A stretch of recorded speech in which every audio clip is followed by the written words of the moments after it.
बिहार में मंत्रियों के बंगले पर खूब सियासत होती रही है। बिहार विधान परिषद में नेता प्रतिपक्ष और पूर्व मुख्यमंत्री राबड़ी देवी के 10 सर्कुलर रोड का यह बंगला लंबे समय से चर्चा में है। इस आवास में दो पूर्व मुख्यमंत्री लालू प्रसाद यादव और राबड़ी देवी के साथ पूर्व उप मुख्यमंत्री तेजस्वी यादव भी रहते हैं। हालांकि तेजस्वी यादव को नेता प्रतिपक्ष के नाते एक अलग बंगला मिला हुआ है। लालू प्रसाद यादव का महुआ बाग में अपना एक भव्य और आलीशान बंगला भी बनकर लगभग तैयार है। सम्राट चौधरी की सरकार ने राबड़ी देवी का सरकारी ये बंगला अब मंत्री नंदकिशोर राम को आवंटित कर दिया है। पिछले साल ही विधान परिषद में नेता प्रतिपक्ष के नाते राबड़ी देवी को नया सरकारी बंगला 39 हार्डिंग रोड आवंटित किया गया था। बिहार में 10 सर्कुलर रोड का यह बंगला पिछले कई वर्षों से बिहार की सत्ता और सियासत का केंद्र बन चुका है। इसी बंगले में रहते हुए राजद 2 बार सत्ता में आया और सत्ता से बाहर भी गया। राजद ने 2015 में नीतीश कुमार के साथ बिहार में सरकार बनाई थी। नीतीश कुमार के साथ 2022 में भी राजद की सरकार इसी बंगले में रहते हुए बनी थी।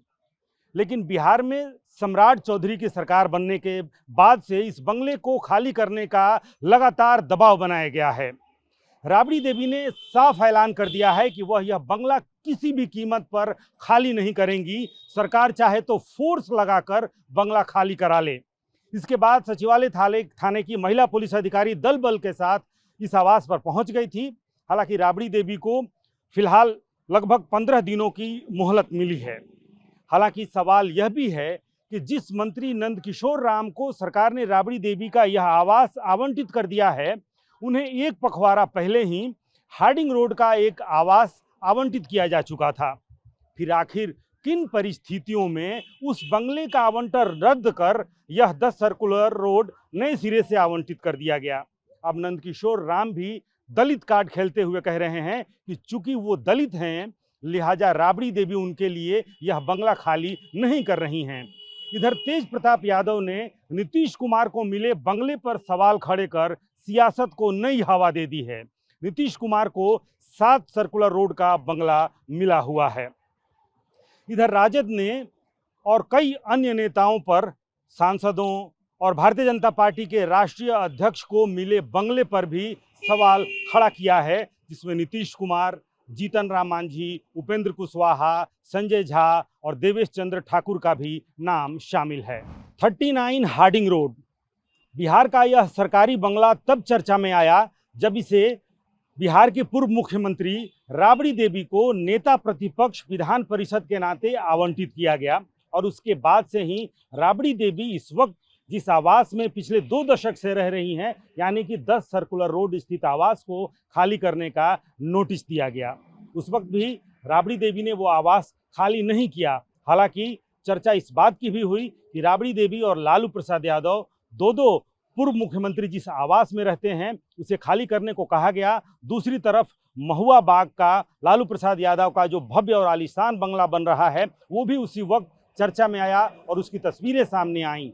एक बार फिर से बिहार सरकार ने राबड़ी देवी को फिर से नोटिस भेजा है और नोटिस ये कहते हुए भेजा है कि 10 सर्कुलर रोड स्थित जो आवास है वो बिहार सरकार के मंत्री नंदकिशोर राम को आवंटित कर दिया गया है। लिहाजा पूर्व से आवंटित नेता प्रतिपक्ष विधान परिषद राबड़ी देवी को ये जो बंगला आवंटित किया गया है वहां वो स्थानांतरित हो जाएं, यानी कि यहां वो शिफ्ट करें और 10 सर्कुलर रोड स्थित आवास खाली करें। लेकिन इस वक्त बंगले पर बवाल मचा हुआ है और वो इसलिए क्योंकि सरकार के नोटिस को खारिज करते हुए राबड़ी देवी ने कह दिया है कि वो किसी भी कीमत पर 10 सर्कुलर रोड स्थित आवास, जहां वो लालू प्रसाद यादव और तेजस्वी यादव के साथ रहते हैं, पूर्व में अपने सभी बेटियों के साथ, और तेज प्रताप यादव भी वहीं रहते थे, वो बंगला खाली किसी कीमत पर नहीं करेंगी। सरकार चाहे तो फोर्स लगा करके उन्हें खाली कर ले। लेकिन यह जो बंगला है यह भी मंत्रियों को मिलने वाला ही बंगला है, जो कि इस वक्त नेता प्रतिपक्ष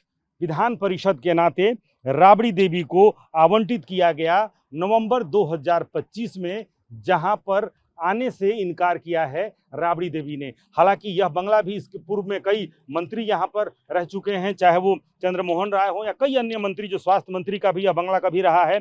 बंगले की अपनी एक कहानी है। बंगले के लिए लोग कहते हैं, जिन लोगों ने यहाँ पर अपना आशियाना बनाया था, चाहे वो मंत्री रहे हों या अन्य लोग यहाँ पर, उनका भी ये मानना है कि यह बंगला उनके लिए लकी साबित नहीं हुआ, अनलकी ही साबित हुआ। कई मंत्री जो कि अपना कार्यकाल पूरा नहीं कर पाए, कई मंत्री इस बंगले में रहे, दोबारा फिर मंत्री नहीं बन पाए। तो हालांकि राबड़ी देवी लकी या अनलकी इस बंगले से नहीं, लेकिन राबड़ी देवी 10 सर्कुलर रोड स्थित जो आवास है, जहां वो 2006 से ही रहती आ रही हैं, उस बंगले को खाली करने को ही तैयार नहीं हैं। अब 1 सप्ताह की मोहलत मिली है। लालू प्रसाद यादव सिंगापुर में हैं और इंतजार इस बात का राबड़ी देवी को कि लालू प्रसाद यादव जब वापस आएं तो क्या फैसला होता है। क्या सरकार इस बार जब तीसरा नोटिस दिया गया है, क्या राबड़ी देवी को इस 39 हार्डी रोड में शिफ्ट होना होगा या फिर कोई बीच का रास्ता हमेशा की तरह निकलता है। कैमरामैन कुणाल के साथ रूपेश कुमार,